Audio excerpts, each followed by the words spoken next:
નમસ્કાર ખેડૂત મિત્રો, અમારો અનુભવ સિરીઝની અંદર હું તમામ ખેડૂત પરિવારોનું સ્વાગત કરું છું.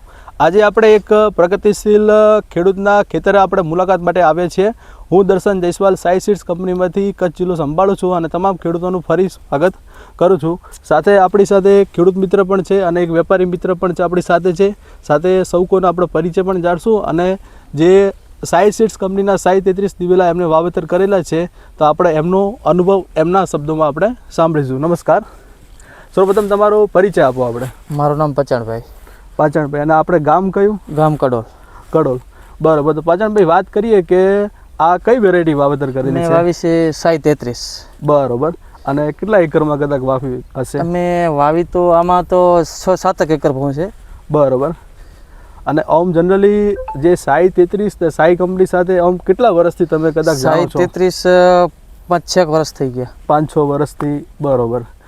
અને તમને જ્યારે શરૂઆતમાં તમે જ્યારે વેરાયટી કદાચ કોઈએ ભલામણ કરી હોય તો ક્યાંથી લાવ્યા હતા અને કોને ભલામણ કરી હતી? અમે લાવ્યા આપણે આ ભાવેશભાઈ પાસેથી. ભાવેશભાઈ, ખેતી વિકાસ કેન્દ્ર ભચાઉથી લાવ્યા? ભચાઉથી. બરોબર. તો પાચાણભાઈ, જનરલી કેવું હોય છે કે દરેક ખેડૂતને ખરીને દિવેલાની અંદર અલગ અલગ વેરાયટી પારખવાના તબક્કા હોય છે. જેમ કે આપણે વાત કરીએ કડોલ ગામની, બરાબર, તો કોઈને લાલ થડવાળી સેટ થતી હોય છે, કોઈને વ્હાઇટ થડવાળી જે લીલા થડ કહીએ એ પણ સેટ થતી હોય છે. અને મેન જે ખેડૂતની વાત કરીએ ને કે સુકારા સામે વેરાયટી કેવી ટકી રહે છે એ ખેડૂત ખાસ જોતા હોય છે. સુકારા સામે આનું રિઝલ્ટ સારો છે. તો એટલે આ બધા શું ખેડૂતને વેરાયટીને પારખવાના તરીકા હોય છે, બરાબર.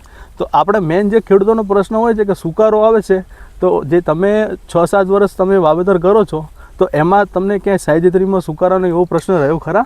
ના, એવો ક્યાંક નીકળે આપણે 2-5 છોડ પર, બાકી આમ એકદમ નહીં. બરોબર.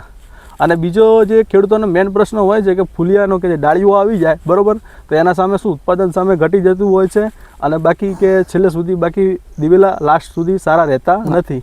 તો આ જે સાઈ 33માં જે વાતચીત કરીએ તો તમને ફૂલિયાનો ક્યાં પ્રશ્ન કેવો રહ્યો હતો? મને આજ 5 વર્ષથી વાવું, હજી સુધી ક્યાંય મતલબ ફૂલિયાનો કે ડાળિયાનો પ્રશ્ન નથી આવ્યો. બરોબર. ના, એટલે શું, કેમ કે ખેડૂતોને બાકી સારી વેરાયટી જો સામે આપણે આપીએ, બરોબર, તો એમનું પ્રોડક્શન પણ વધવાનું છે અને જેના કારણે શું કે ઉત્પાદનને બધી રીતે ખેડૂત સક્ષમ થઈ શકે. તો જે આ પ્લોટને આપણે નિરીક્ષણ કર્યું તો એ પ્રમાણે બીજા કોઈ ખેડૂતને આ વાવેતર કરવા માટે ભલામણ કરી શકાય? કરાય, ભલામણ કરાય. બિયારણ સારું, હમણાં નબળી ગુણવત્તાવાળું બિયારણ નથી એમ. બરોબર. ના, આપણે પાચાણભાઈએ ખૂબ સરસ માહિતી આપી અને અનુભવી ખેડૂત છે, ઘણા સમયથી આપણી સાઈ 33 વેરાયટી વાવેતર કરે છે. એમનો કિંમતી સમય આપ્યો એ બદલ હું એમનો ફરી આભાર માનું છું. તો ખેડૂત મિત્રો, આપણે વાતચીત કરતાં આપણી સાથે જે અનુભવી વેપારી છે ખેતી વિકાસ કેન્દ્ર ભચાઉથી ભાવેશભાઈનું એમનું હું સ્વાગત કરું છું. નમસ્કાર ભાવેશભાઈ.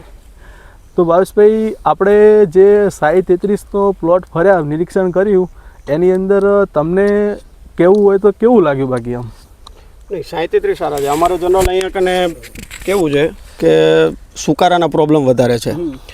સુકારા પછી બીજા નંબરમાં અમારે અહીંયા ફૂલીઓ જે ડાળીઓ કહીએ એના પ્રોબ્લેમ વધારે છે. બરોબર. તો એ બેની અવેજી મતલબ જે પૂરી કરી શકે, નથી સુકારો આવતો કે નથી ફૂલીઓ આવતો, સારી ગુણવત્તા, સારી માળો અને સારું ઉત્પાદન આપતું એક વેરાયટી એટલે સાઈ 33 છે, જે અત્યારે અમારા તાલુકાની અંદર સારી એવી ચર્ચિત વેરાયટી છે અને સારી એવી ચાલે છે. બરોબર. ના, સરસ ભાવેશભાઈએ આપણે સરસ માહિતી આપી એ બદલ એમનો પણ હું આભાર માનું છું.